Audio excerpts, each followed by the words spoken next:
अस्सलाम वालेकुम my YouTube family. उम्मीद है आप सब ठीक ठाक होंगे और अपने घरों में अपनी फैमिली के साथ खुश और आबाद होंगे।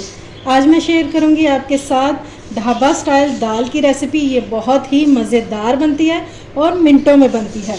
तो चलिए जान लेते हैं कि ये किस तरह बनेगी। बिस्मिल्लाह करते हैं और बनाना स्टार्ट करते हैं।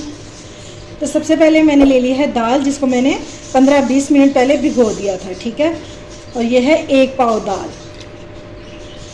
अब सबसे पहले हमने इसको करना है बॉईल।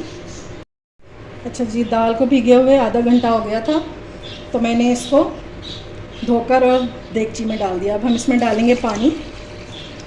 मेरे पास 2 गिलास पानी है, 1 गिलास हम इसमें और डालेंगे ताकि दाल हमारी जो है वो इजीली गल सके। बॉईल करने से पहले हम इसमें डालेंगे 1/2 टीस्पून के बराबर हल्दी। इस टाइम पे सिर्फ हल्दी के और कुछ भी नहीं जाएगा। अब इसको रख देंगे बॉईल होने के लिए, लेकिन आपने इसको बिल्कुल सॉफ्ट नहीं कर देना। मैं आपको दिखाऊंगी कि ये गल भी जाए और हल्की हल्की सी खड़ी भी हो। तो चलिए इसको रखते हैं बॉईल होने के लिए। अच्छा जी, ये देखें दाल हमारी जो है ये बॉईल हो चुकी है। ये देखें, अब मैं आपको दिखाऊँ। इसको मैंने ठंडा होने के लिए बॉल में डाल दिया था और ये देखें गल चुकी है, लेकिन बिल्कुल हलवा नहीं हुई। इस तरह की आपकी खिली खिली दाल होनी चाहिए, लेकिन कच्ची भी नहीं होनी चाहिए। तकरीबन ये 90% तक कुक हो चुकी है, ये ठंडी हो चुकी है। और ये जो इसका पानी बच गया ना, इसको आपने ज़ाया नहीं करना। ये दाल जब हम पकाएंगे तो इसमें ये काम आएगा। उसमें आपने कच्चा पानी जो है वो नहीं यूज़ करना। सारा दाल का जो टेस्ट है वो इसी पानी से निकल के आएगा। तो चलिए इसको पकाना शुरू करते हैं। सबसे पहले हमने पैन में ऑयल डालना है, तकरीबन 1/4 कप के करीब, ठीक है। इसमें डालेंगे प्याज। ये 1 प्याज लिया मैंने, जिसे मैंने बारीक बारीक काट लिया है।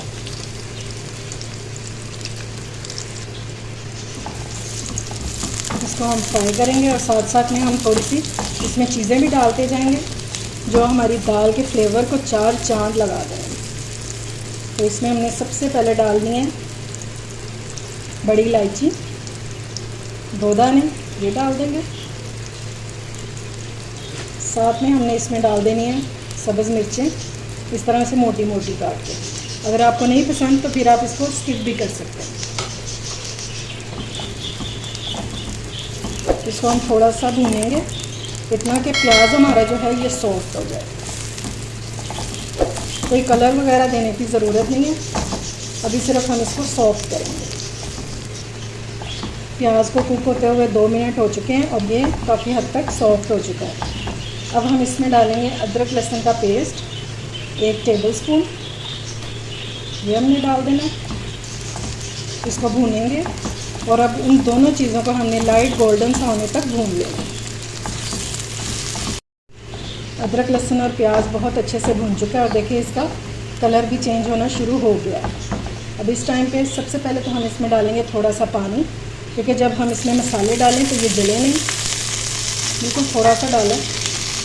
इसको मिक्स करेंगे ताकि इसकी कुकिंग जो है वो रुक जाए। अब हम इसमें डाल देंगे 1 टमाटर, जिसकी मैंने जो स्किन है यानी कि छिलके वो निकाल दिए हैं। इसको मिक्स करेंगे। अब इसमें डालेंगे नमक अकॉर्डिंग टू टेस्ट,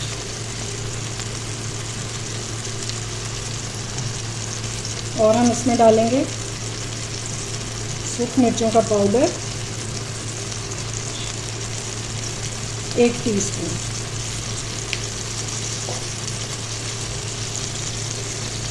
इसको मिक्स करेंगे। हल्दी हम इसमें नहीं डालेंगे क्योंकि हमने दाल बॉईल करते हुए भी हल्दी डाली थी।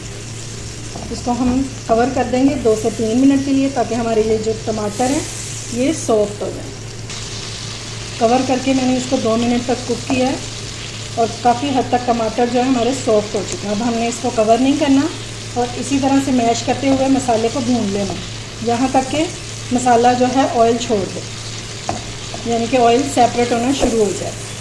इतनी देर हम इसको भूनेंगे। भुनाई के साथ साथ ही हम इसमें डाल देंगे भुना कुटा ज़ीरा 1 टीस्पून, ये डालेंगे। इसको मिक्स करेंगे और साथ ही हमें डाल देनी है थोड़ी सी कसूरी मेथी, तकरीबन 1 टीस्पून के बराबर। और ये भी डाल। अगर आपको इसका टेस्ट नहीं पसंद तो फिर आप इसको स्किप कर दें। इसको अच्छे से मिक्स करेंगे हम और इसको भून देंगे। ये लें जी, मसाला हमारा भून चुका है और ऑयल जो है वो सेपरेट हो गया है साइडों से। ठीक है, अब हम डाल देंगे इसमें दाल जो कि हमने बॉईल करके रखी थी और पानी के साथ ही डाल देंगे। इसको मिक्स करेंगे और अब हम इसको कवर करके रख देंगे तकरीबन 10 मिनट के लिए, ताकि हमारी दाल में ये सारे फ्लेवर आ जाएं जो हमने इसमें डाले हैं। अभी हमने इसमें कुछ भी और शामिल नहीं करना। ये देखें जी, माशाल्लाह से दाल को कुक होते हुए 10 मिनट हो चुके हैं। कवर मैंने हटा दिया और देखेंगे इतना सा पानी ये ग्रेवी के तौर पर हमारा यूज़ हो जाएगा। ठीक है, आप ग्रेवी अगर ज़्यादा रखना चाहते हैं इसकी तो फिर आप कम ड्राई कीजिएगा। मुझे सिर्फ इतनी सी ही ग्रेवी चाहिए ताकि रोटी और चपाती के साथ खाई जाए। और देखें कितनी ज़बरदस्त सी हमारी दाल जो है वो रेडी हो गई है। और ये देखें, जो थोड़ी सी इसमें कसर थी ना, ये देखें अब ये बिल्कुल कुक हो चुकी है। ठीक है, अच्छा जी, तो अब हम इसका तड़का तैयार कर लेते हैं और आज मैं आपको बताऊंगी कि पानी के साथ तड़का कैसे बनाया जाता है। सबसे पहले हम इसमें डालेंगे पानी। आधा कप मैंने पानी डाला इसमें। 1 टीस्पून मैं इसमें डालूँगी कश्मीरी लाल मिर्च, ताकि हमारी दाल पे अच्छा सा कलर आ जाए। अच्छा जी, अब इसमें डालेंगे अदरक कटा हुआ और थोड़ी सी ली है मैंने सुर्ख मिर्चें।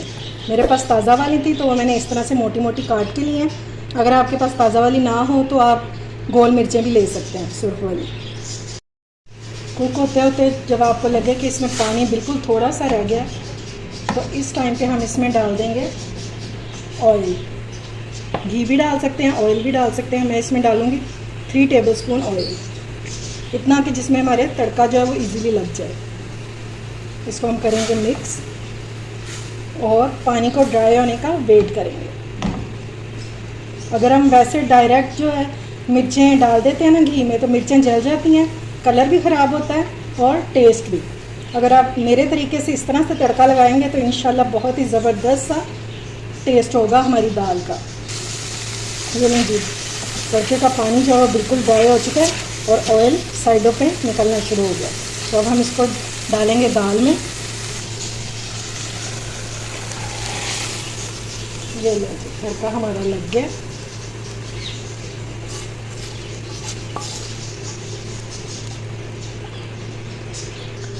ये लें जी, माशाल्लाह से हमारा तड़का लग चुका है ज़बरदस्त सा। अब हम इसके ऊपर डालेंगे थोड़ा सा, मैंने अदरक बचा लिया था वो डाल देंगे।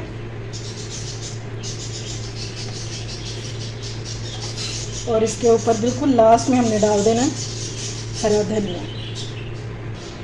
ये लें जी, माशाल्लाह से हमारी मज़ेदार सी दाल हो चुकी है रेडी, बिल्कुल ढाबा स्टाइल जैसी कि होटलों पे तैयार की जाती है। और इसको पराठों और रोटी के साथ आपने सर्व करना है। उम्मीद है आपको आज की रेसिपी पसंद आई होगी। अगर अच्छी लगे तो फ्रेंड्स एंड फैमिली में शेयर किया करें और मेरे चैनल को सब्सक्राइब भी किया करें। अपना और अपने प्यारों का ख्याल रखें, मुझे दुआओं में याद रखें। अल्लाह हाफिज़।